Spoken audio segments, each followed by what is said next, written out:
Thank you very much for joining us for this afternoon of the ELSA conference. I'm Paola Zaninotto from the ELSA team. I'm wearing the same dress as in the film, like the others. I think, it's fair to say we filmed this morning at 4 a.m., so that's why we're all wearing the same dresses.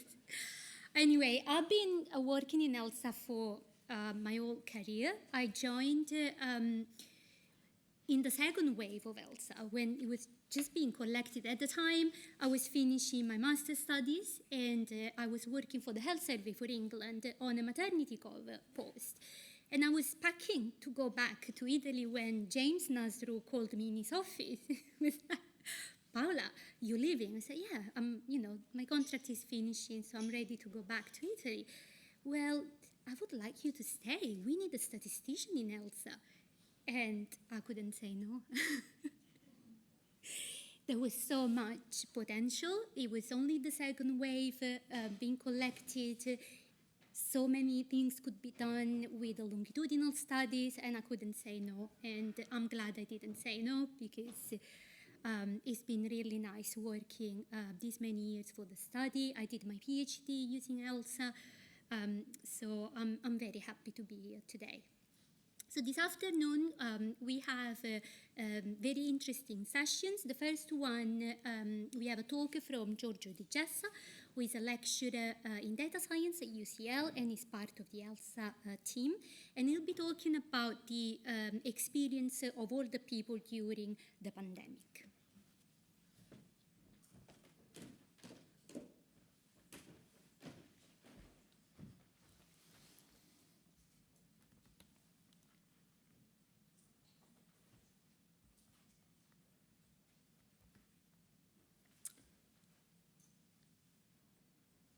Brilliant. So thanks for the introduction, Paola. My name is Giorgio Di Gessa, and I'm part of the ELSA team. I can't share the same beautiful stories that everyone else has so far, but I have worked for using ELSA for about 15 years now, and I've joined the team in 2019, and I'm very honored to be here. So my presentation is going to be, as Paola said, on the experiences of older people during the pandemic. And I've split up the talk in two parts, where the first one really describes what the ELSA response was when the pandemic hit.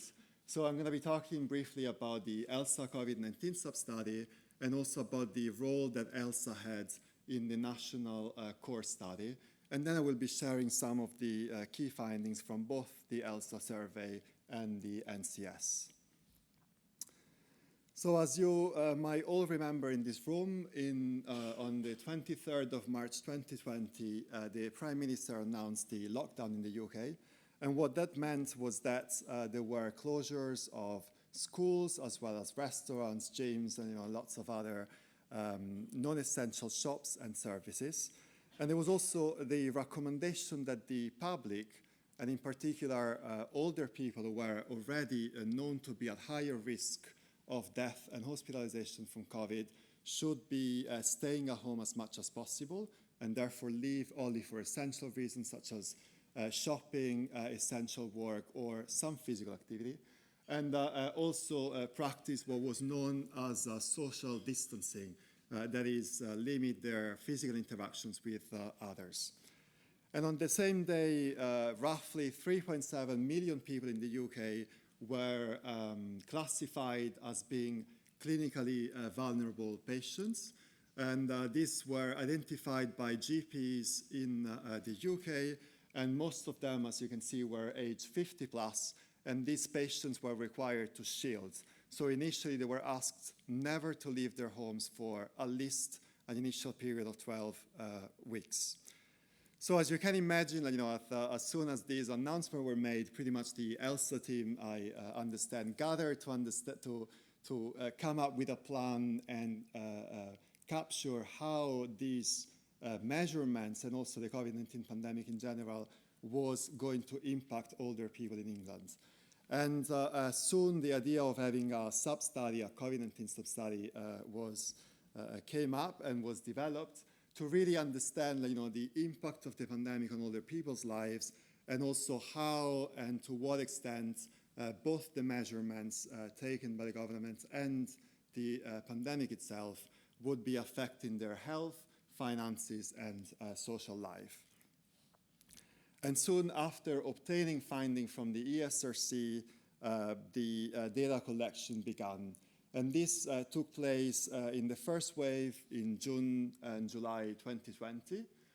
Roughly speaking, 7,000 people were successfully interviewed and shared their experiences of the pandemic in this initial wave, and most of them did so via the internet. And then 6 months later, or about 6 months later, a second wave of the study happened, where roughly the same number of people were again successfully interviewed. And as you can see, the distribution of how that information was collected remained the same in both studies. Overall, the response rate was quite high, so that was about 75%. That was much higher than response rates observed in other UK studies that happened at roughly the same time. And when we look at the longitudinal response rate, almost the entirety of the sample that answered the first wave also provided information in the second wave. Obviously, the questionnaire was shorter than the one that respondents were used to in pre-COVID times, but it tried to collect as much information as possible about household characteristics, including for instance access to outdoor spaces, COVID-19, including symptoms of illnesses and hospital admission, as well as a series of batteries of questions on health and health behaviors and changes that occurred during the pandemic. Also when it comes to employment, financial situation, and their social participations and connectivity with other family members and friends during the pandemic.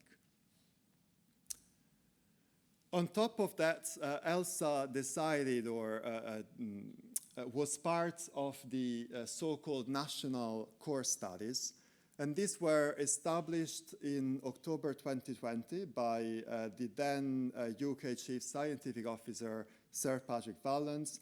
And this was really one of the many ways that the UK tried to respond to the COVID-19 pandemic. There were 6 NCS created, and one of those national core studies is the COVID-19 Longitudinal Health and Wellbeing NCS. And that's where ELSA contributed with many other studies in the UK.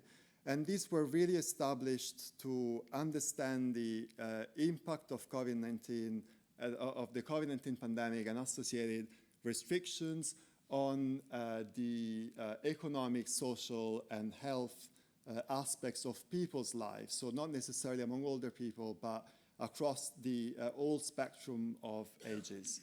And in this NCS, the idea was that we would provide robust evidence that could then be used by policymakers to respond to the pandemics and how this was impacting people's lives.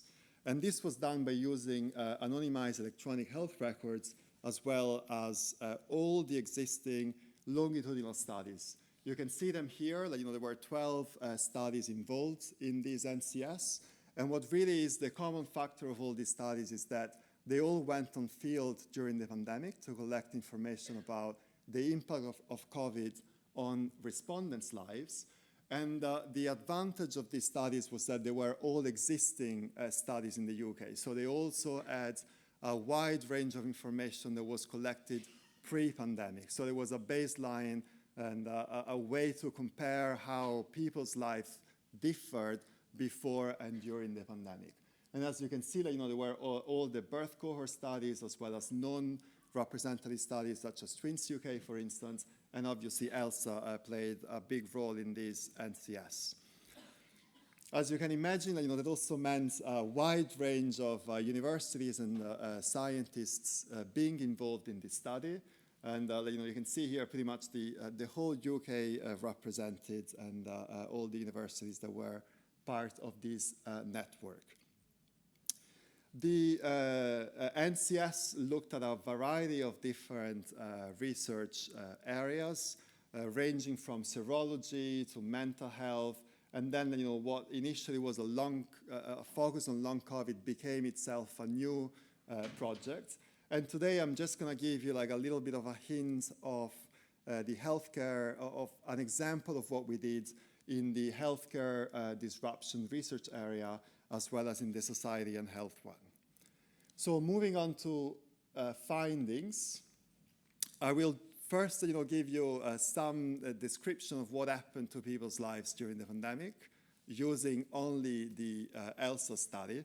And then I'll give you, as I said, an idea of what we did within the NCS collaboration. So this first slide shows the proportion of people who were shielding or staying at home throughout the pandemic. And as you can see in this dark color, you've got those who reported that they never left their homes during those 3 time points. So in April, soon after the announcements were made, June, July, and November and December. And soon after the restrictions and recommendations to stay home and shield, about almost 90% of respondents said that they were staying at home or shielding.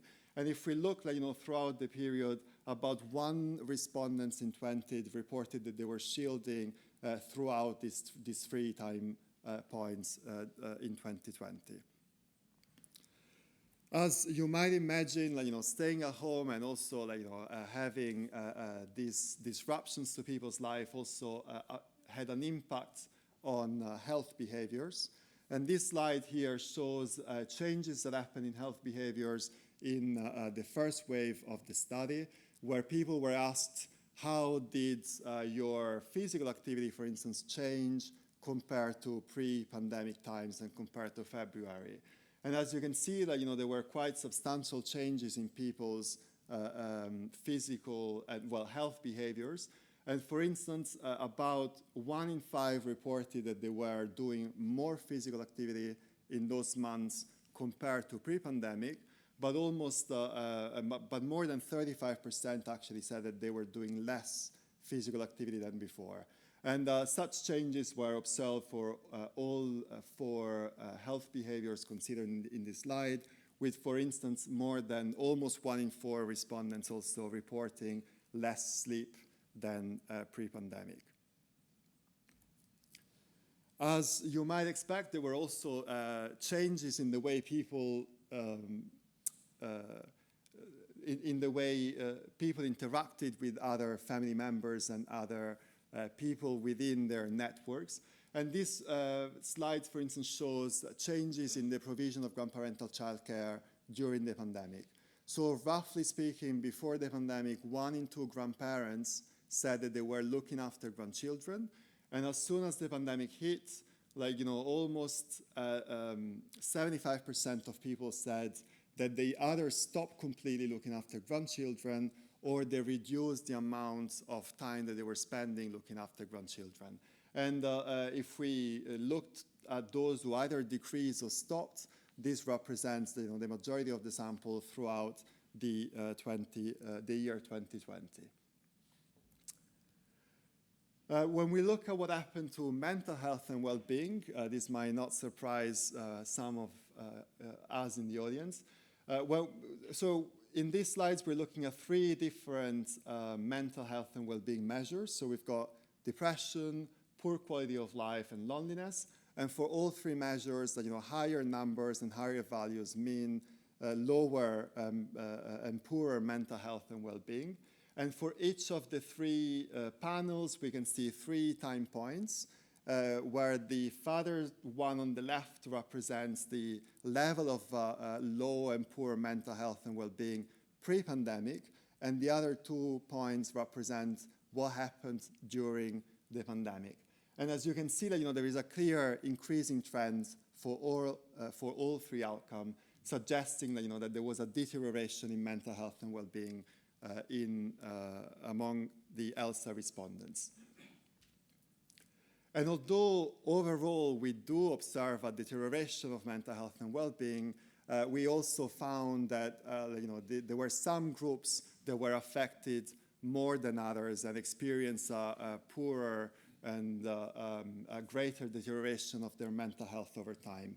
So for instance, those who had disabilities, multimorbidities, those who were shielded during the pandemic, as well as those who experienced changes in health behaviors and provision of informal care, as well as changing in work, so being furloughed, for instance, tended to experience poorer mental health than their counterparts. And also, when we look even at very basic demographic and socio-economic and demographic characteristics, we observed that it was mostly women, non-partnered or living alone, and those from lower socioeconomic backgrounds and characteristics who were hit the hardest in terms of mental health during the pandemic. Moving on to some findings from the NCS, I just want to say that, that this was really quite a substantial effort to gather researchers from all of the studies across the UK. And generally speaking, we try to use as many studies as possible to answer any of the research questions that we had. And in the best scenarios where we could use all of the studies, we actually had a sample of almost 70,000 respondents. And generally speaking, what we were doing was to each one of us doing our own analysis with our data sets and then pulling together the results using meta-analysis. And at least for all paper, we also stratified by age groups and also by gender to assess whether there were differences, at least in the most basic demographic characteristics of people. There's been a lot of and still ongoing publications, but I will just give you a snapshot of a couple of findings where we can really also see the strength and the importance of having pulled together all these many studies. So in this slide here, and I think it looked better on my screen. I apologize if you can't see that well. So this one is looking at inequalities in healthcare disruptions. Healthcare disruptions obviously were defined slightly different in different studies, but generally speaking, it encompasses inability to get medications during the pandemic, or having access to GP, difficulties to access GP, as well as cancelled surgeries and operations. And what is quite useful here to notice is that, for instance, if we look at ethnicity, when we pull all our sample together, it's quite obvious that those who were from ethnic minority groups were more likely to experience these kinds of disruptions during the pandemic compared to white respondents. But obviously, each one of our studies, for instance, ELSA, would have had too little power to actually detect this difference. So it was very useful to combine all these studies together. And as you can see as well, by design, we all know that ELSA is mostly based on respondents 50 plus. But when we pull together all these studies, and we therefore have a full range of ages at disposal, we can also see a clear age patterns. So compared to those in their kind of 40s and 45 to 54, that's the reference that we use, we can see that it's actually the older respondents who were more likely to have experienced these these disruptions during the pandemic. And that was possible by having combined all these data sets together. The last slide that I want to show you, I know it's a little bit of a busy slide, but it's trying to understand what the furlough scheme and whether the furlough scheme had an impact on, in this case, mental health and social well-being. For those of you not familiar with the furlough scheme, this was introduced in March 2020, and it paid 80% of the salary up to 2.5 Ks per month to all those workers who couldn't work anymore because of the pandemic. And so what we try to see was whether those who had been furloughed were kind of better off or as well or worse off than those who had remained in paid work. Again, looking at each of the studies individually wouldn't have given us the strength and the ability to look at these in more detail. But in our case, by combining all this information, we looked at 4 different outcomes that were psychological distress, low life satisfaction, loneliness, and poor or fair self-rated mental health. And we compared 4 different categories. So in the light blue, that was our reference category, are those people who actually stayed employed during the pandemic. So those who didn't lose their jobs and kept on working during the pandemic. Then the yellow one are those who were furloughed. And in our combined sample, we had roughly 1 in 7 people who were furloughed during the first few months of the pandemic. And then there are those who were no longer employed, so who had lost their jobs, so who were not furloughed and didn't work during the first few months of the pandemic. And that's the blue bars. And the light green are those who were stable unemployed, so people who were not working neither before nor during the first few months of the pandemic. And as you can see, those who actually lost their jobs and those who were stable unemployed were much more likely to report poorer mental health, even if we accounted for mental health pre-pandemic. And whereas, furlough people also didn't do as bad as those who actually lost their job, but they were still more likely to report poorer mental health compared to respondents who remained in paid employment throughout the pandemic. So in a way, we think that it was protective and better than losing a job, but not as good as remaining in employment. So I hope that I've given you a good overview of what both the ELSA team and the ELSA sub-studies have been able to show, and as well as all the work that has been done in collaboration with the other existing longitudinal studies in the UK. And I would like to also thank all the other people that I've mostly worked with from the other university, as well as, of course, the ELSA team. So thanks so much for your attention.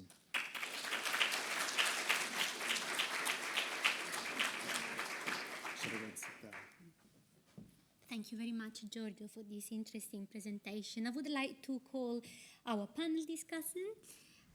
We have Arie Kapteyn, who's Professor of Economics and Director of the Center for Economic and Social Research at the University of Southern California. Roseanne Kenny, Professor of Geriatric Medicine and Consultant, Director of TILDA at Trinity College Dublin, and Nicola Steele, who is part of the ELSA team and is a Professor of Public Health at the University of East Anglia. So I think we have some slides, so we would like to start with you. Yeah, I think they're coming on.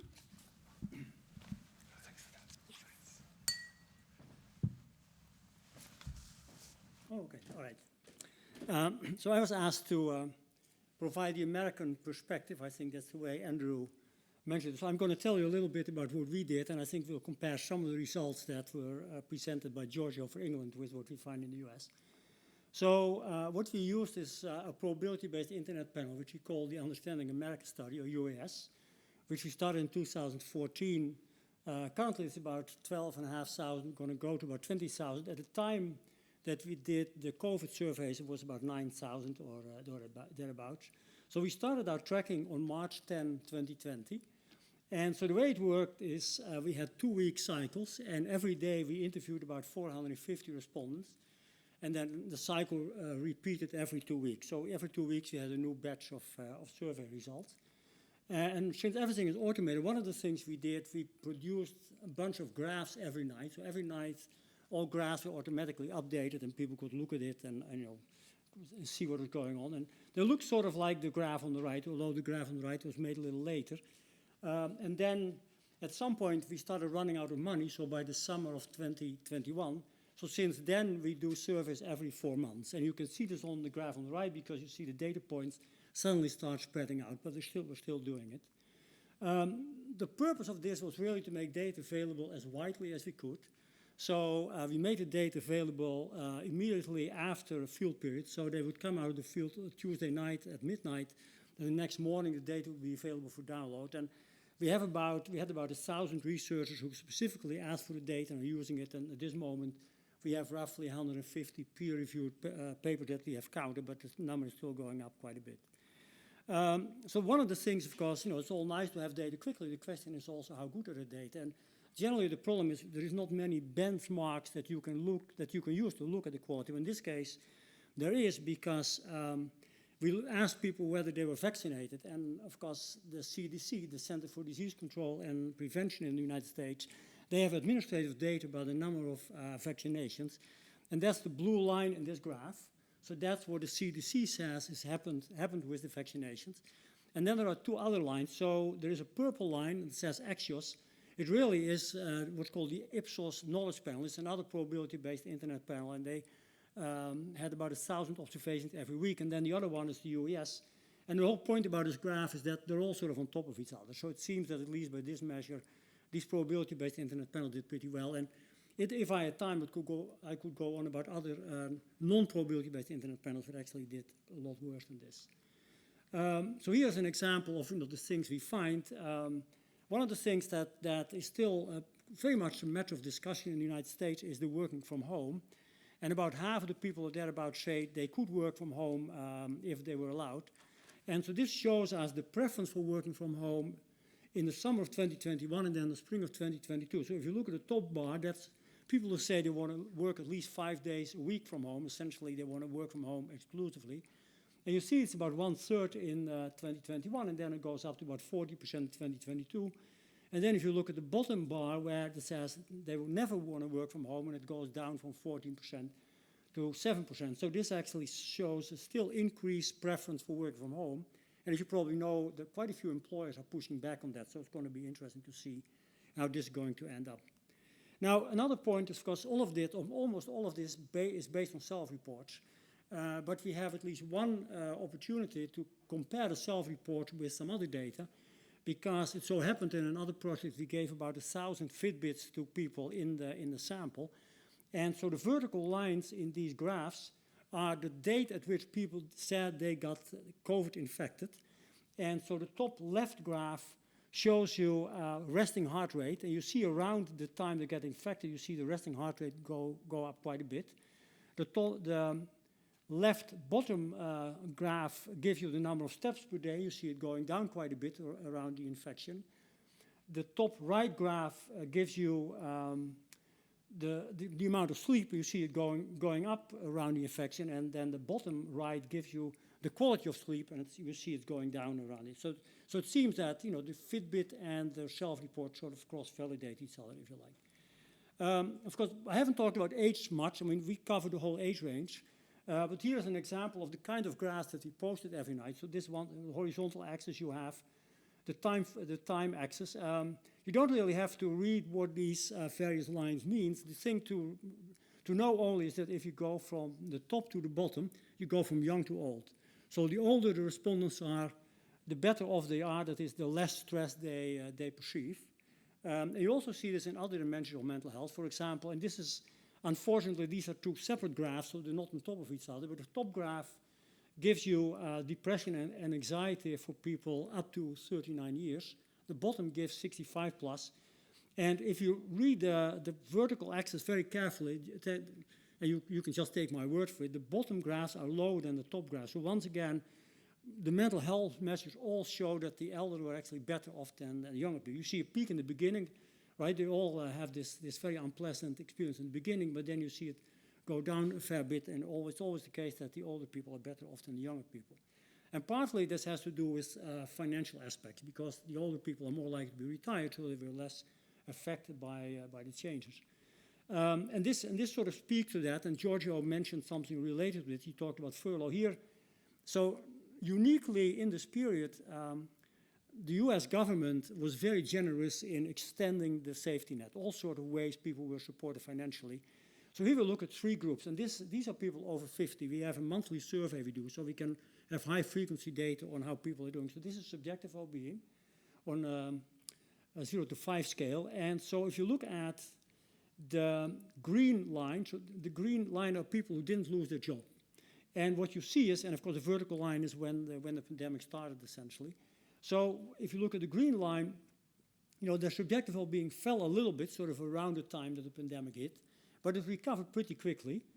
If you look at the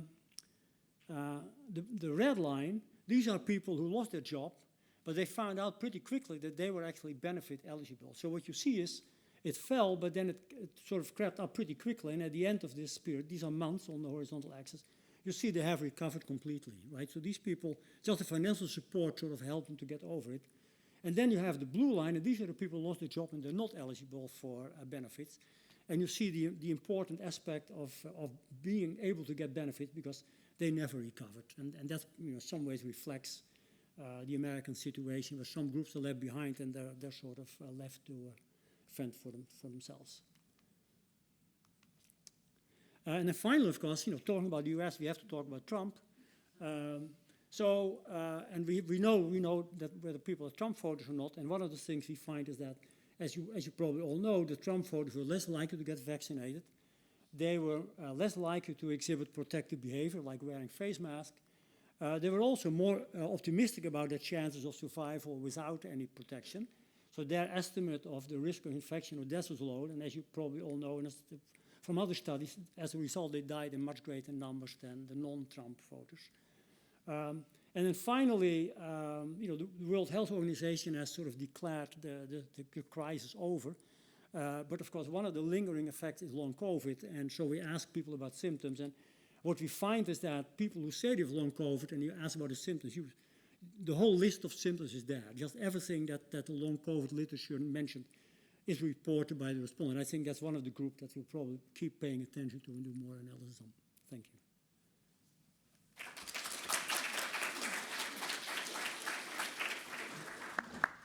And Nicholas, would you like to add something? Yeah, thank you. I don't have any slides, so I'll talk from here. Yet I'd like to bring it back to Giorgio's talk and think about the data that was presented, because the data we have about lockdown is quite unique. We did know quite a lot about quarantine and what happened when people were put into quarantine, but before COVID, we really had no information about what would happen if you shut people up for a longer period of time and an extended quarantine period, if you like. So one of the questions everyone's asking, including our Health Select Committee in Parliament, is looking into our response to COVID, and it's fantastic to hear from Roseanne that we got something right with that, amongst the things that maybe didn't go so well. Is what can we learn from this data we've presented? What can we learn from the ELSA COVID studies? And looking at, again, I was struck by the physical activity. So we've got this well-documented increase in depression, anxiety, loneliness that we've seen again and again with studies of COVID. And what this data shows is also this quite marked reduction in physical activity. And you say, well, it's not causative, it's observational. What else might be causing it? It might be lack of social contact. But within the COVID data, we don't get a variation between the different groups in COVID data in their levels of social contact and their levels of poor mental health in the way that we do with the physical activity. So it seems to me that, and particularly coming back to this after a gap, I was struck by how the physical activity stood out. And we know there's increasing evidence that physical activity, or at least the lack of physical inactivity, so it seems to be a small amount of movement that counts rather than doing a lot of activity, does help mental health and helps lots of other health outcomes. We know from the Global Burden of Disease project that countries all across Europe have seen a rise in physical inactivity over the past 10 years that matches with the decline in improvements in life expectancy internationally. So I just wanted to bring that out, that I think maybe one of the take-home messages from our COVID lockdown studies is that physical activity matters, and finding ways to maintain physical activity would seem to be a sensible thing to do, even though it is obviously observational and we can't prove causation. So that was one thing I wanted to bring out. The other point I was struck with from your presentation was the NCS, the combined data on healthcare disruption, which crossed between the under 50s, under 40s, and the over 50s. We had this gradient, again with big confidence intervals, but this gradient across the line where the younger people seem to have, if I've interpreted that rightly, less disruption in their healthcare than they had pre-COVID, which I thought was very interesting. So we could think about why that might be. Is that to do with the more virtual access, more phone access, more internet access to healthcare that was more convenient to working people, compared to the much better documented older people, and particularly people who are sick or with multimorbidity, and the difficulties they had in accessing healthcare and the disruption they experienced. And one final point to make that comes out of our COVID data is that disruption to healthcare, if we look at diagnoses, wasn't across the board. It varied by different conditions. So we saw a marked reduction in dementia diagnoses during COVID that has been repeated in other studies. There's a big Swedish study found a similar reduction in dementia diagnosis, and it seems unlikely that there was less dementia about, and much more likely that it just wasn't being diagnosed due to lack of access to healthcare, or perhaps just lack of family contact, lack of anyone around someone who was entering dementia to say, are you okay? You don't seem quite as sharp as you were a couple of months ago, in the way that was happening pre-COVID. So we had this halving of the new dementia diagnosis rates during COVID, whereas other conditions, so diabetes, osteoarthritis, hypertension, lung conditions, all of those were diagnosed more often during COVID than beforehand. So a lot of those major conditions did seem to be penetrating through to getting a diagnosis in the way that dementia wasn't. Thank you. Mm-hmm. Thank you.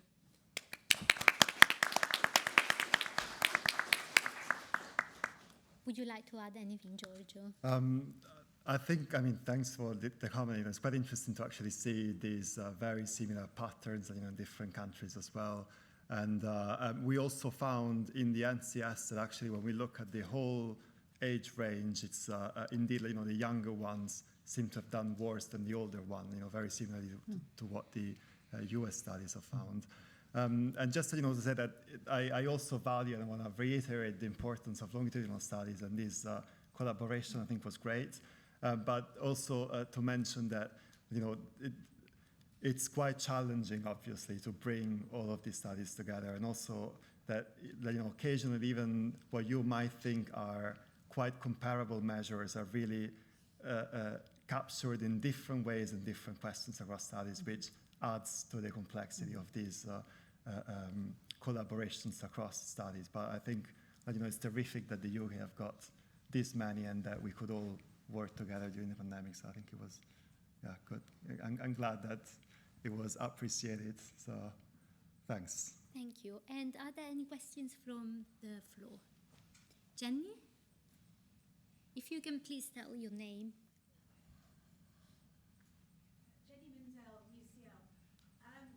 Perhaps this is a post-COVID question.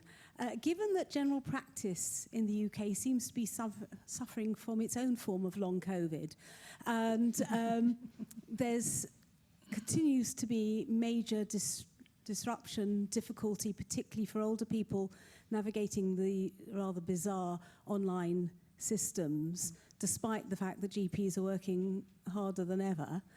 And assuming that other countries' healthcare services have perhaps different problems or have reverted to normal, can you use international comparisons to see what happened after the lockdowns?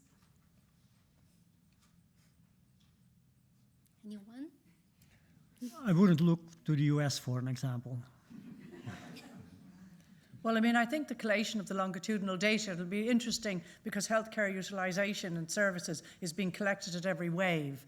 And we saw a soupçon of that in Giorgio's presentation. So we will have a sense of healthcare utilisation or healthcare disruption in the next wave and the next wave. So that's the value of the longitudinal data collection.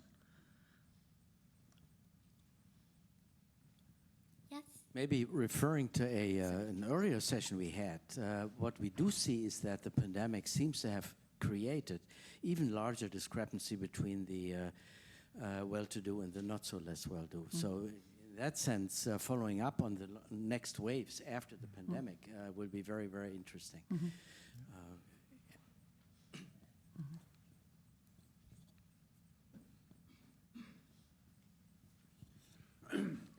Yeah, this is a very interesting presentation. Another international study is from the Charles study from China, and I actually was writing some letters of support for a promotion at Peking University of a guy who wrote some quite clever papers on the zero, in a context of the zero-COVID setting there, and what were the consequences in China. And if any of you are working on this kind of thing, want to know, just send me an email and I can send you some of those papers. I found several of them quite interesting. Thank you. Yes, over there. Hi, Richard Blundell.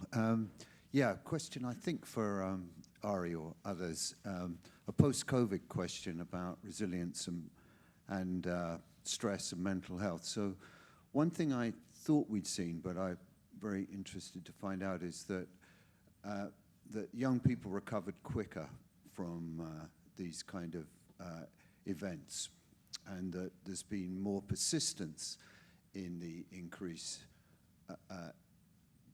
mental health problems, particularly among older. So we saw a rise among younger people, but it fell back quicker, I think.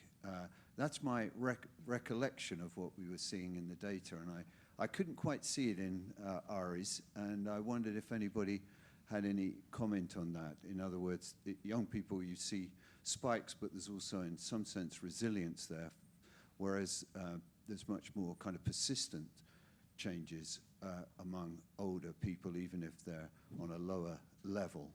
And I wanted to see whether you're finding that. Yeah, so I haven't looked at it, but you're right, and it's really straightforward to do that because we have high-frequency longitudinal data, so that's a good point. Yeah, we'll certainly look at that. Thanks. I think in the UK there are long-term mental health problems with younger people. We're seeing much higher rates of anxiety and depression in young people that dates since COVID, whether that's due to long COVID or due to more complicated economic circumstances, or what it's due to, I don't know. But they've not bounced back on the mental health side. Your argument is there's not really much more resilience among the young, in other words, ability to bounce back. Thanks. I think some of the older cohort find it more difficult to re-engage socially. That's some of the feedback we've had. And that's why I'm thinking, again, longitudinally, it'll be really interesting to see if those graphs go back to baseline levels or if there is a long COVID effect in terms of social engagement, etc. So I want to just make a comment on your question. We have followed up in India, and we collected 9 waves of data over 2-year time period. And we definitely see the aging pattern. So younger people had a big impact, especially after lockdown, mostly driven by economic impact. But after the economy opened up, everybody came back. But older people had a sustaining poor mental health, and that impact didn't go away over a long period of time. That's what I had in mind. Good. Okay. Exactly. So I need to dig a bit more in that. We take one last question. So one of the things that stuck with me was about, I suppose, kind of mental health and well-being pre and like during the COVID pandemic. And one of the things Giorgio mentioned was how women experienced one of the greatest deteriorations. So I wonder, was this like something that was expected, like kind of the gender difference, and also are there any reasonings behind it, or like just out of curiosity, really? I'm sorry, I couldn't hear. I think maybe. So she asked whether we were expecting to see the gender difference in mental health, with women being more affected than men. Definitely we were, because we know that in general women have higher levels. And that was happening at baseline. I mean, that actually, well, the gender differences, in fact, that discrepancy continued to virtually the same level, but the increase in loneliness and depression was similar in terms of the twofold and threefold, respectively, changes. So essentially, like the trajectory was similar to pre and during the pandemic as well. Sorry, it's not right. Yeah, sorry. So the trajectory was similar pre-pandemic as well as during Yes. the COVID pandemic. Yes. Yeah. Thank you. Yeah, same in the US. Yes. Thank you very much, everyone. I would like to thank our speaker and our discussant.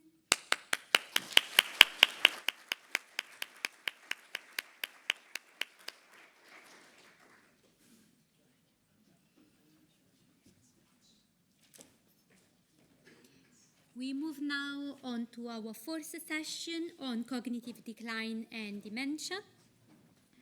And we have Andrew Steptoe talking about the contribution of ELSA to the study of cognitive aging.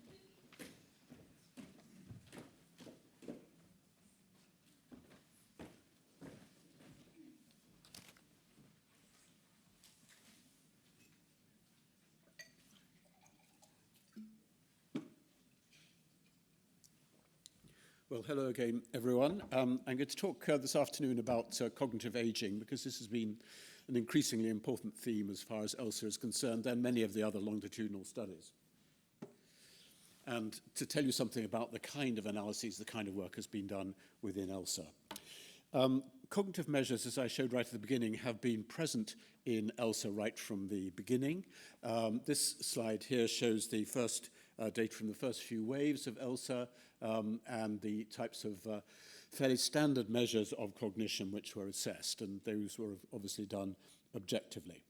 I think it's fair to say that the focus at this time was on changes in cognition as a function of normal aging. It wasn't really to do with dementia, any kind of cognitive pathologies. It was much more interested in how changes or how levels of cognitive function related to other factors. So, from examples, some early analyses which are done. Very interesting work by James Banks and Zoe Oldfield showing associations between poorer cognitive function and less good investment decisions and less understanding of pensions, so that some of the economic implications for that for older people are clear. Then there are associations with alcohol consumption from Ian Lang and cognitive function, psychological well-being from David Llewellyn and his colleagues. But during the period ELSA has been running, there has been a very strong emerging focus on Alzheimer's disease and related dementias. Here are some of the events that have happened over this time period. There was a very substantial increase, I believe, in US federal funding for AD research in 2011. 2012, the then Prime Minister David Cameron launched the Dementia Challenge, and this had a number of implications, including the establishment of the Dementias Platform UK, part of which was bringing together studies in the UK that had data relevant to dementia, which could then be used for analysis. And I'm pleased that actually ELSA is the second most downloaded data set on the Dementia Platform that we have. And then there was establishment of the Dementia Research Institute as well. And within ELSA, what this led to was a kind of extension of the measures of cognition. So some additional measures, which shown particularly at the bottom here, which were introduced for each wave from 2014 onwards. And these were really designed to allow us to calculate aggregated indices such as the modified telephone interview for cognitive status, the MTICS, which has been talked about earlier today. And so it was important for us to have that information. And then in addition, in 2018, we administered the Harmonized Cognitive Assessment Protocol, the HCAP protocol, which many of you will know about, but those who don't, this is a comprehensive battery of a large number of tests which assess a broad range of cognitive functions. It was developed in the HRS, and we've actually been using an identical protocol to the HRS. And the purpose of this, there are many purposes, but one is to create algorithmic assessments of dementia, mild cognitive impairment, and there's one example published last year, and also to have cognitive data which is comparable across countries in the HRS group of studies, so that we could come to more definite conclusions about differences in prevalence and incidence of dementia across the different nations. In ELSA, we administered this, you will see, to over 1,200 participants with a 75% response rate in 2018. And we also had informant interview data available for 82%. So these were detailed measures, questionnaires administered to someone who knowed the participant well to ask them about their changes and current cognitive function. And the data are available from the UK Data Service. So there are quite a number of ways in which ELSA can be used in the context of dementia research, but I think it's important to recognize that ELSA is not a specialized study of Alzheimer's disease and dementia. We don't have standardized clinical assessments, we don't have brain imaging on the participants, we don't have measures of CSF, biomarkers, all the sorts of things you might want if you were really doing a serious clinical study. Some of these things might happen in the future as some of these technologies become more available, but not now. And the ELSA sample, although it's quite large, is not huge as in some studies, such as UK Biobank, and so this limits the ability for us to investigate some risk factors with high statistical power. But compared with more specialized studies, I think ELSA does have certain advantages and certain assets which provide interesting research and policy opportunities. The first is the density of repeated measures of cognition. Because we are measuring every 2 years, we can really look at trajectories in quite a serious way now over a 20-year period. And if I contrast that with some of the other studies in this country, the MRC CFAS study, Cognitive Function Aging study, has only done at most a couple of sets of measures. So we are able to look, I think, much more closely at the patterns of change as they might emerge in relation to problems at a later age. A lot of people in ELSA continue in the study, even if they've had a diagnosis of depression, and because of the family nature of the study, often their partners are continuing in the study as well. So this allows us to obtain information about what's going on after diagnosis, as well as looking at the kind of pre-morbid period and pre-diagnostic period. And most important, of course, is the multidisciplinary perspective, which we've been emphasizing all the time. So we have much more stronger information about some of the other factors that might be related to dementia risk than is possible in many more specialized studies. So I'd like to outline some of these uses of ELSA, taking some examples. Most of these are not based on HCAP, they're based on the overall sample, so they're using typically physician diagnoses of dementia coupled with informant interviews on a standard questionnaire where the person's deterioration in function reaches a certain threshold on that questionnaire. And show you some examples of this.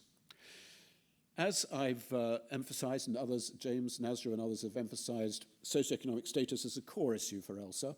And because our study is nationally representative and also has very detailed measures of things like income, wealth and assets, I think we're in a particularly good position to investigate these issues, how these things relate to the dementia risk. And here's one example, which was actually looking at a contrast between individually based measures of deprivation, such as income, education and wealth, and also area-based measures using the index of multiple deprivation, which is an index concerned with where people live and the neighborhoods that they live in terms of how deprived they are. And what this particular analysis showed was that the financial resources were more consistently associated with dementia than education in this particular study after we've adjusted for demographics and health indicators, whereas there was a much less robust association with area deprivation. It seemed to be that the individual wealth and assets were important. And this kind of work has been followed up by a group in the Netherlands who were trying to see about the extent to which the association between wealth and dementia was mediated by lifestyle factors. They used an index called the Libra Index, which is spelled for lifestyle for brain health. This is an index of 12 modifiable risk factors, such as hypertension, obesity, smoking, physical activity, and others. And the mediation analysis, which is summarized here, what it actually shows is that about half the association between wealth and dementia is mediated through these lifestyle factors. There's still a direct effect, even when those are taken into account, but there is quite substantial mediation through this kind of process. Another analysis, again from a different group, looked at socioeconomic gradients in dementia prevalence in England and in the USA using ELSA and the HRS. And this slide here shows cross-sectional estimates of dementia among people aged 70 plus in the two countries in 2017. These are age and gender standardized measures, and the diagnoses here were based on the algorithm which Michael Hurd, who's going to comment after this, developed. And what's shown on the left-hand side are income deciles from the lowest to the highest, and then here we have wealth deciles on the right-hand side. So in both countries there is a gradient, so dementia prevalence is higher among the less well-off people, and the levels, particularly among the lower income, lower wealth people in the USA, are somewhat steeper than those in the UK. I won't go into the different statistics there, but they're to do with the effects of dementia probability in the lowest versus highest groups. Another set of analyses has focused on health and health behaviours in relation to dementia risk. I won't go into these now, but some of these are pretty well established kind of associations, others are more novel. The thing about all these is these are longitudinal studies with follow-up periods ranging from 6 to 12 years, typically, and looking at incident dementia, and showing associations with various cardiovascular and other physical health risk factors, also with physical capacity such as frailty and walking.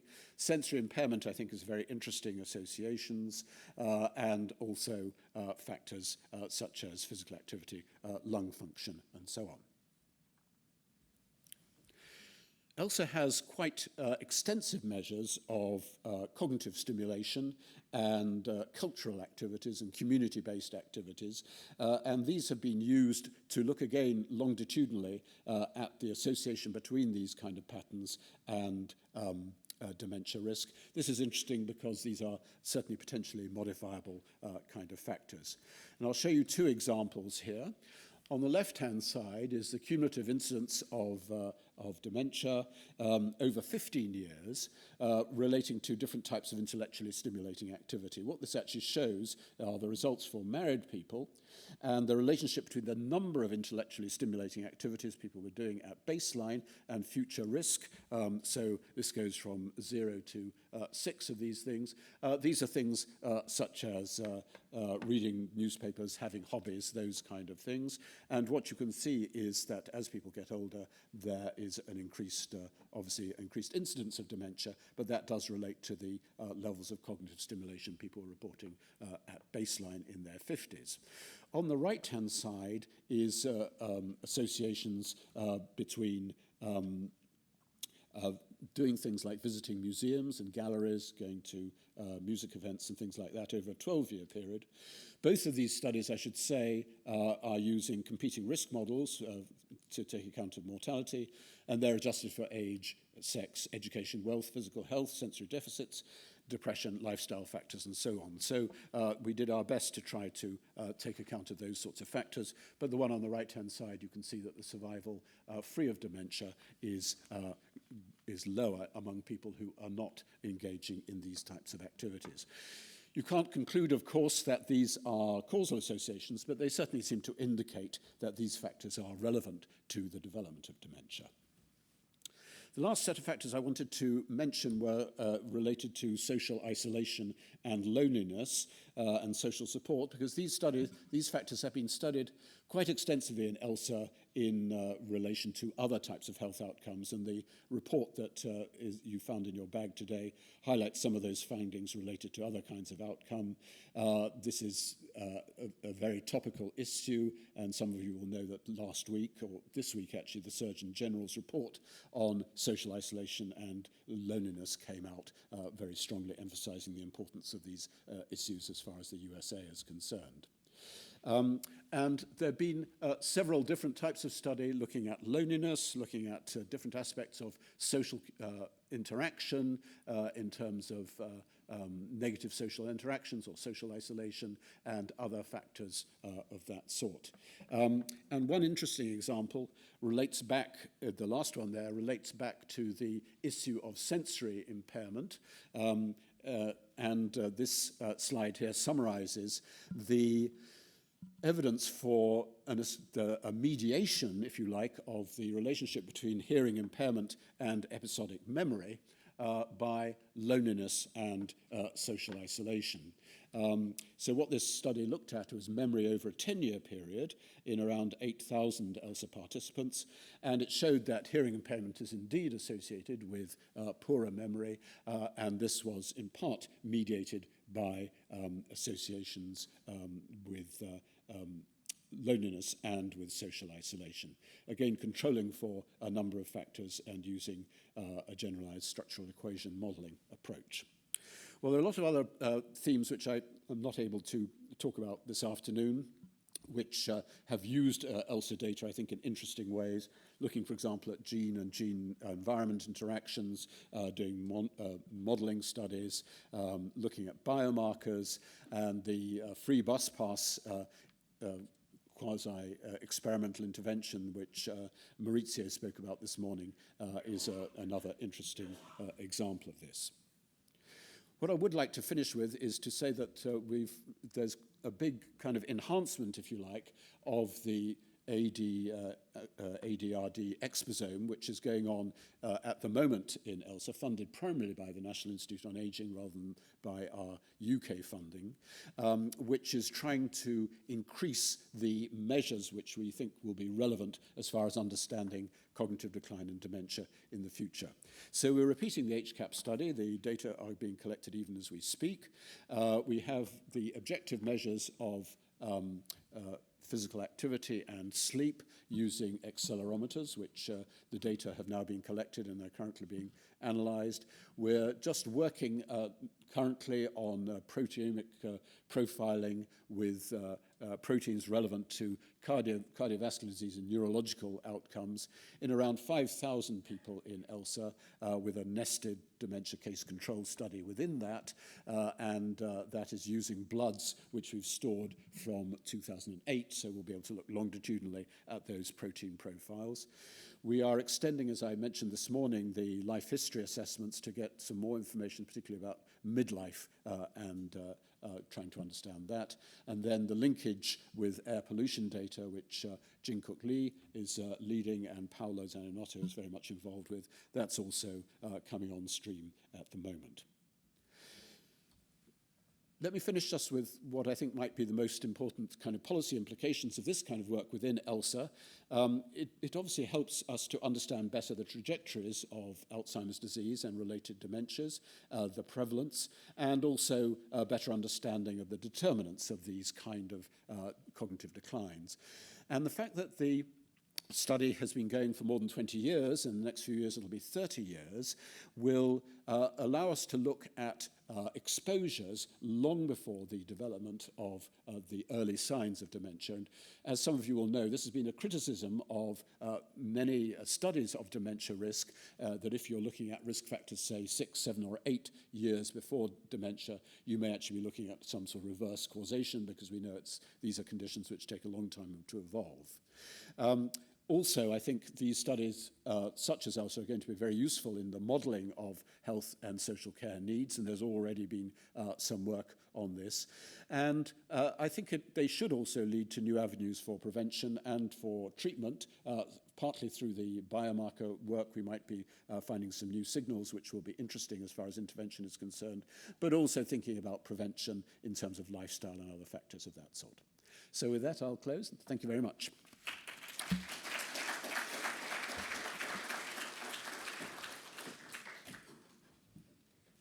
Thank you very much, Andrew, and I would like to call our panel discussants. So we have Michael Hurd, who is the director of the Rand Center for the Study of Aging and ELSA advisor. Then we have Kenneth Langa, who is a professor of medicine at the University of Michigan and co-director of HRS, and Bernadette McGuinness, who is professor of aging at Queen's University Belfast and working in Nicola. None of you have slides? No. So would you like to start, Bernadette? Yes?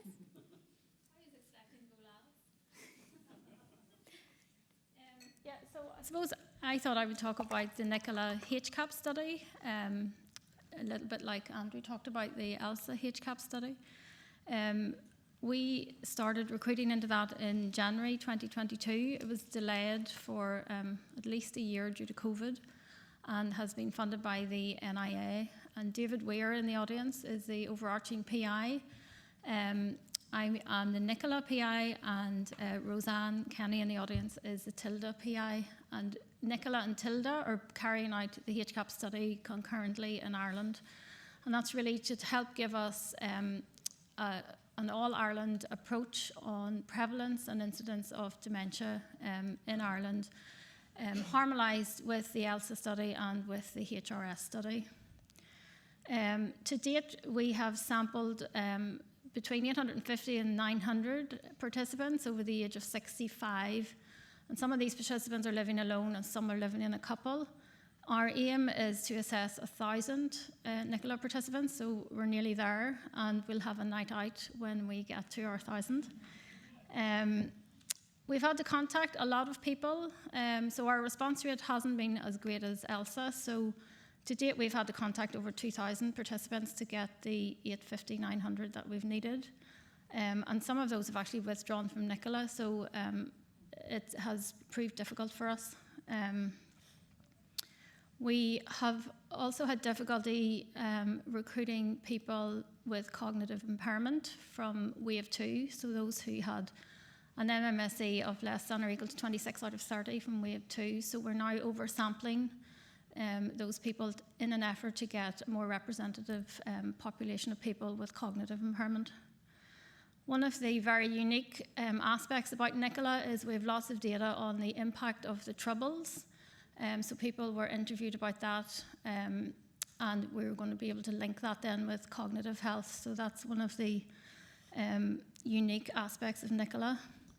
Another unique aspect is we're not allowed to call informant interviews, because in Northern Ireland, if you're an informant, you'll be shot. So we call them friend and family interviews.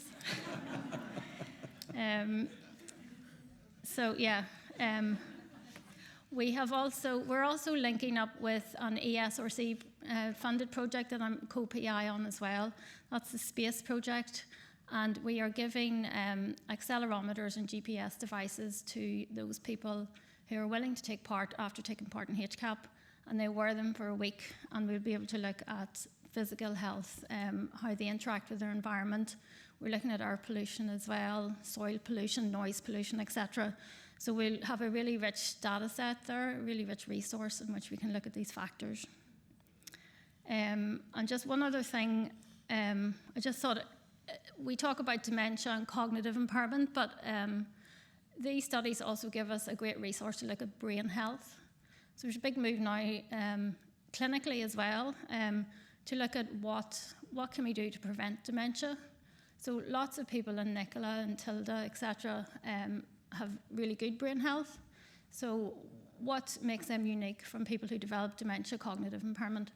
So for example, we're setting up brain health clinics in the UK, and I run one in Belfast. So there's a move now, a bit like frailty and intrinsic capacity being more positive rather than negative. I think the HCAP studies give us this fantastic resource in which we can investigate good brain health as well. So thank you. Thank you.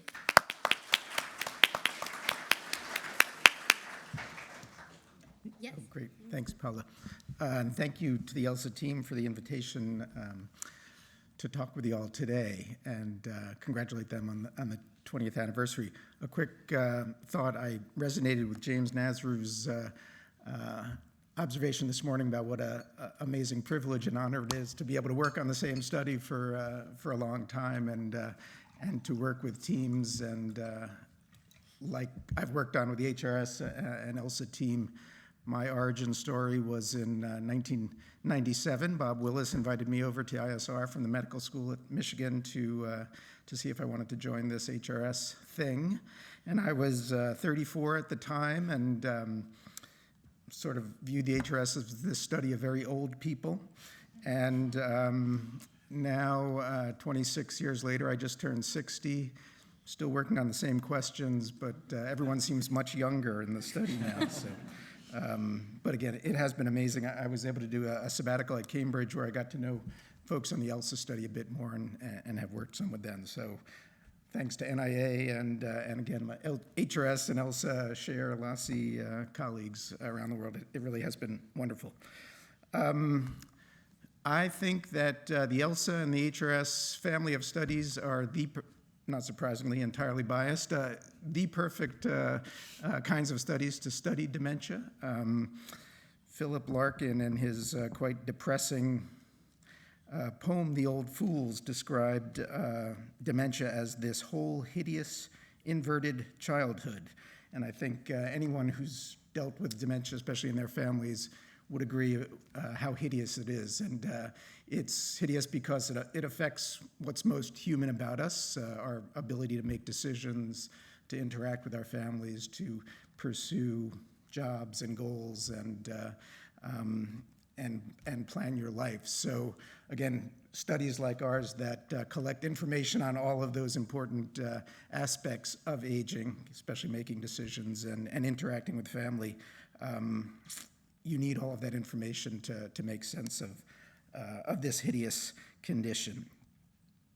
Andrew mentioned that I'm not sure if it's NIH that sort of coined this term of the exposome, which basically means everything that's ever happened to you in your entire life, your interactions, where you've been, the pollution. Jin Cook mentioned the study of indoor pollution and outdoor pollution, and again, studies like ours that can collect these very different kinds of information from across the life course are needed to really understand the life course risks and outcomes related to dementia.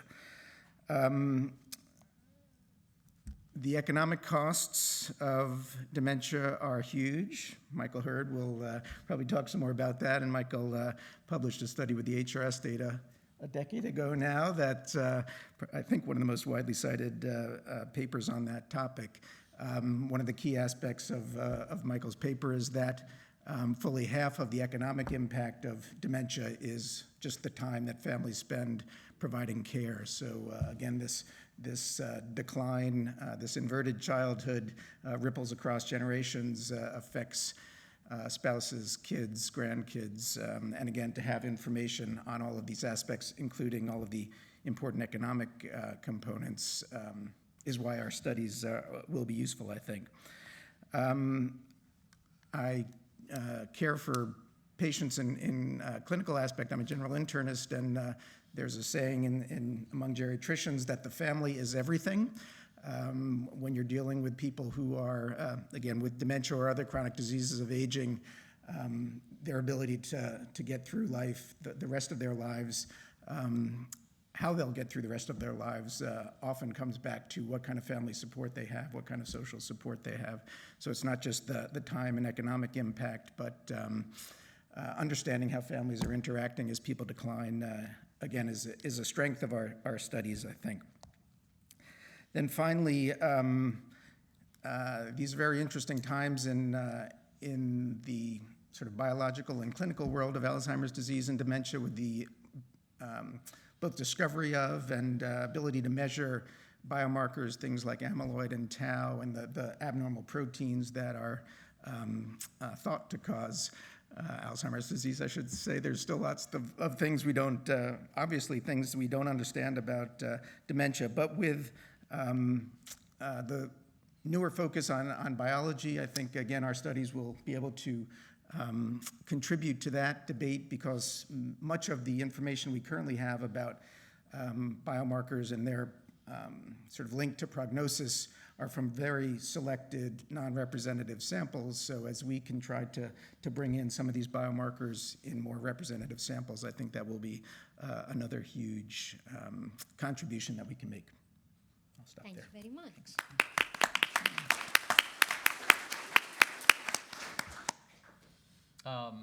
The good news is there's been a decline in prevalence of dementia in U.S. data, and I think it's reflected in a lot of other international studies also, maybe quantitatively different, of about 2 percentage points per decade.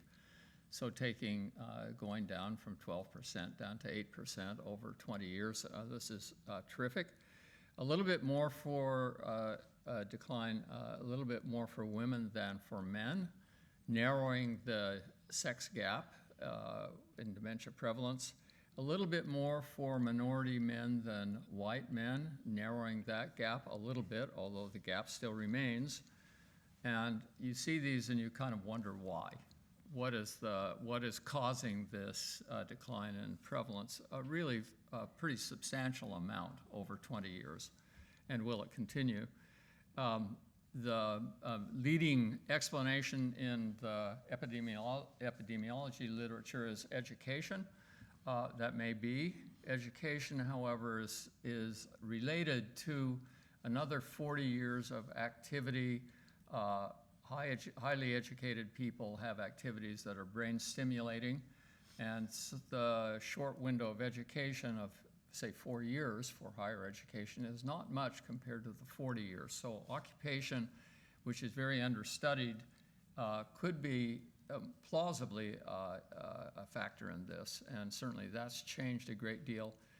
Women in the HRS age 74 to 85, 30% of them, of the older ones, had a career in the labor force. Now 60% do, and so very much greater exposure to the workforce.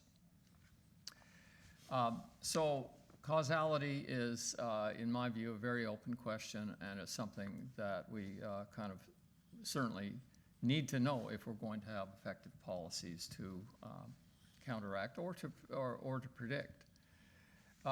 Turning to the measures that we have, there was a very interesting paper based on HRS that established differential item functioning. So in the HRS, we ask, as in ELSA, we ask people a series of questions based upon the tics and other things. And in the HRS, we had in the early 2000s the so-called ADAM study that assessed 856 people in the field for status as to demented, CIND, or normal.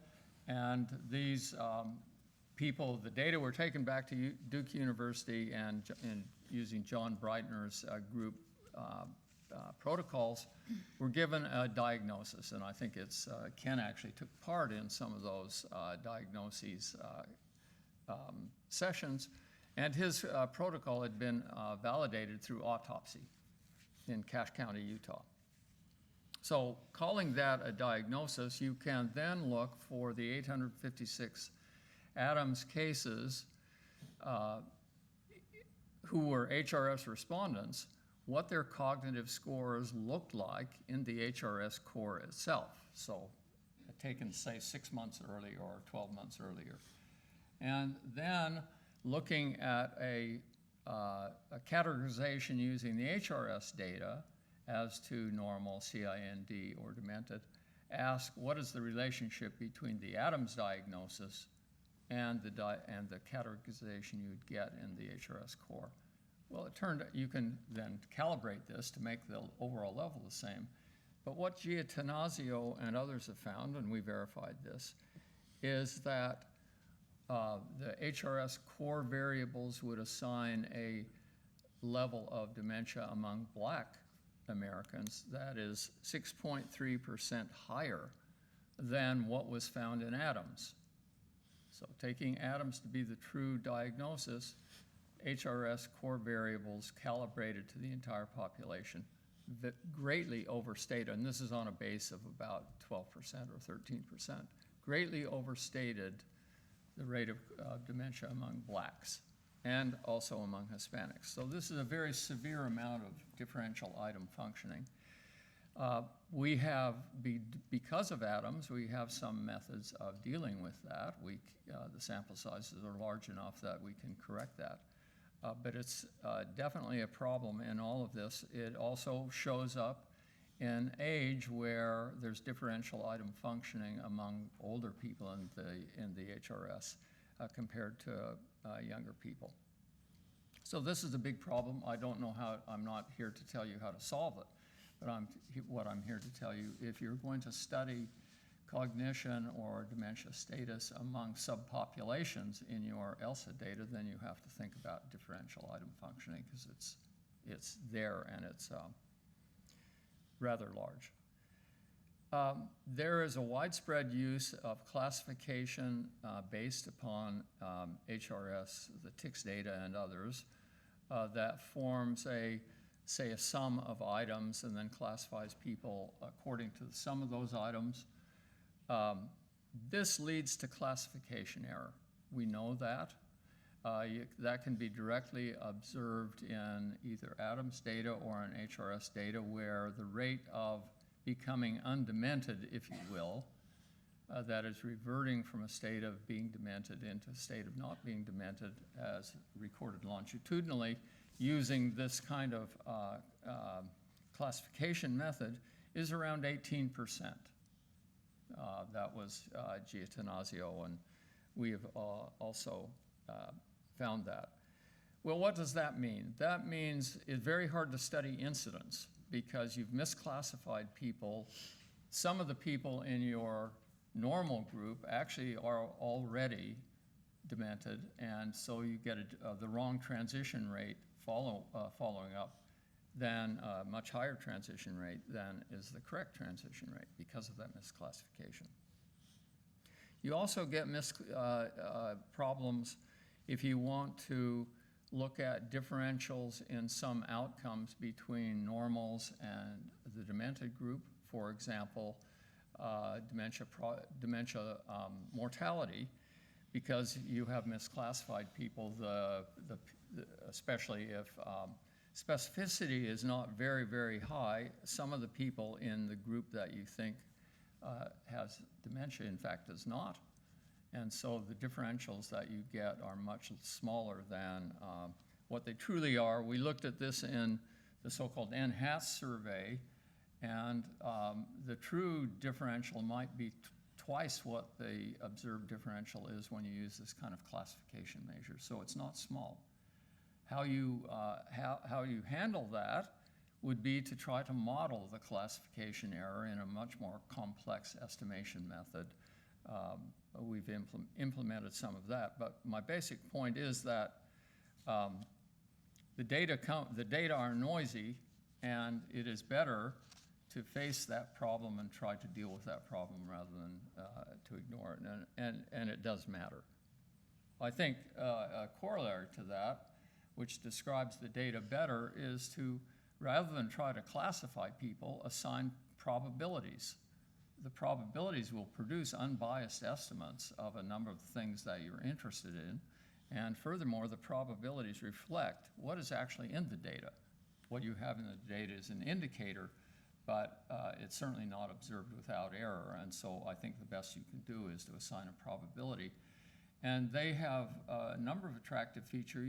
You can easily use a Bayesian formula to calculate incidence, and because the probabilities do not use one-sided errors as classification does, you get unbiased estimates of incidence using probabilities. So those are a couple of observations I would have on HRS data, and I expect the same issues arise in ELSA data also.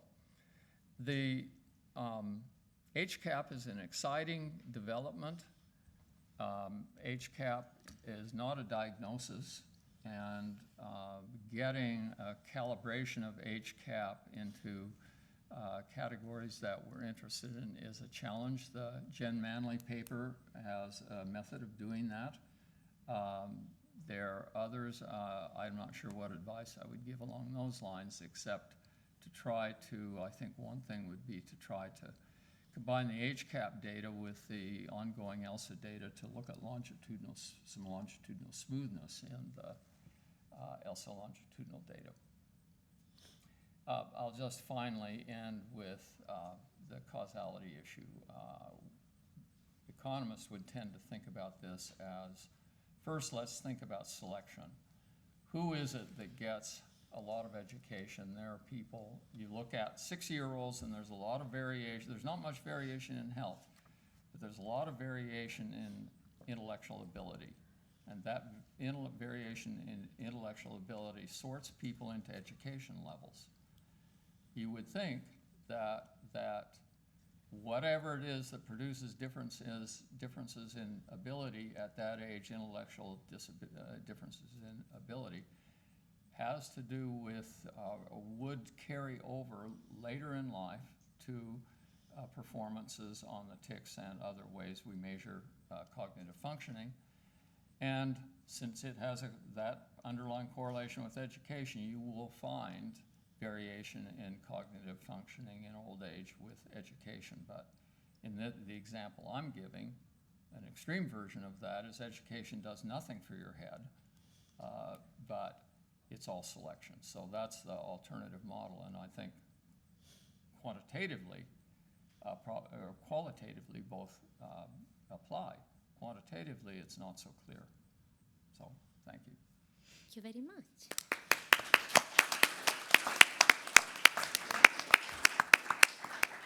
Any question?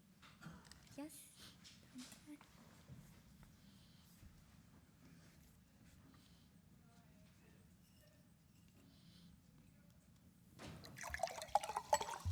Hi. What fascinating to hear your talks today, every one of them. And it's particularly great to hear your I'm Veronica Franklin-Gould, Arts for Dementia, which I wish were called Arts for Brain Health. Great to hear your focus on brain health, because cultural, creative, and physical activities offer ways to empower people to override symptoms, fear, isolation, and stigma, and they preserve brain health for individuals and their family partners. And social prescribing provides a brilliant way of raising awareness to them and to your interviewers, Bernadette. If offered at the very onset of symptoms, so they can have a significant effect on preventing the advance of cognitive decline and delay the need for care. 3 years in our experience, but it needs the actual evidence, which of course ELSA will be absolutely brilliant at establishing. So may I ask that you include in your questions, I know you've always had cultural engagement, but if you could actually highlight the cultural activities of all kinds, because that actually makes a huge difference until those drugs come in, of staying normal longer in the community and costing the nation less money because of fewer care costs. And just finally, where possible, can we refer to preserving brain health rather than the stigmatizing dementia? So it does put off people, because as you know, dementia doesn't suddenly arrive. It's been brewing for such a long time. And if people think that they're preserving their brain health, they may be much happier to join in these fantastic research that you're offering. I certainly would if it was preserving brain health, and very keen. Anyway, it was absolutely fascinating, and sorry to press the point, but it's really valuable. Thanks. Thank you. Roseanne?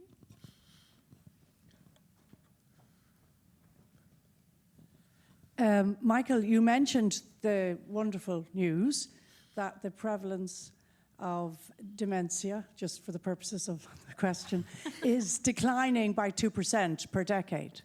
And you cited education and possibly occupation as explanations for this, but you didn't mention more aggressive treatment of cardiovascular risk factors, and I just wondered what you think about that. I thought it was inappropriate for an economist to mention that, but my friends like Ken think that's a partial explanation. So that's good, that's all good, but if it's thought that cardiovascular is responsible for making up a number 25%, then that's the lower limit at which you still can only decline to 75% from 100. So there's a lot remaining. We have time for one more question. Yeah. Another question from Mike. You argued that and it's about the Adams baseline as a measure for sort of setting the thresholds between dementia and healthy. And your assumption is Adams is right and HRS is wrong, because HRS is more lenient to differential item functioning. But couldn't it also be the other way around? Couldn't also Adams rely on biased assessments of the doctors? And how do we actually distinguish between the two?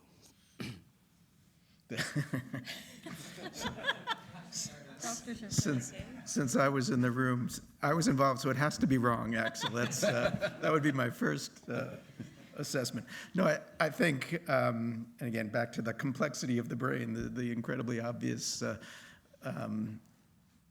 observation that I do think these diagnostic classifications are fuzzy, complicated. Fuzzy, I think was Michael's word. There was, especially 25 years ago, this view that if you get a bunch of experts, mainly clinicians in the room, and they look over the data, they can sort it out and weight things the correct way and classify things correctly. I'm sure that doesn't work doesn't work perfectly. Again, lots of biases, sort of dynamics within the room of how that works. But again, just because it's an incredibly complex disease process. So I think Michael's work, other people's work, will be helpful in trying to take that very labor-intensive process to our population studies where we can collect that detailed information, even if we don't know exactly who's right in the room. But I do think what these measures that we use in these population studies are valuable. Again, they're not perfect, but they are related to lots of the outcomes that we're would expect, things like caregiving and nursing home and mortality and things like that. So you can tell I'm dancing around your question a little bit, but again, I think some would argue there is no gold standard for Alzheimer's disease or dementia. That's what the shift to focusing on biomarkers is hopefully getting at that. But I certainly don't think we're there yet in terms of here's the objective truth about you have it and you don't. I'll speak to Axel later about that mean question. Was there not post-mortem data, but? I'm sorry? Was there not post-mortem data from Adams? Oh, there was, not in the Adams itself. There was in the development of the protocol by Breitner's group. But there is some evidence that clinicians are approximately 90% correct in their dementia diagnoses. No, well, I would rather it was 100. Okay, let's finish and thank our speaker and discussant.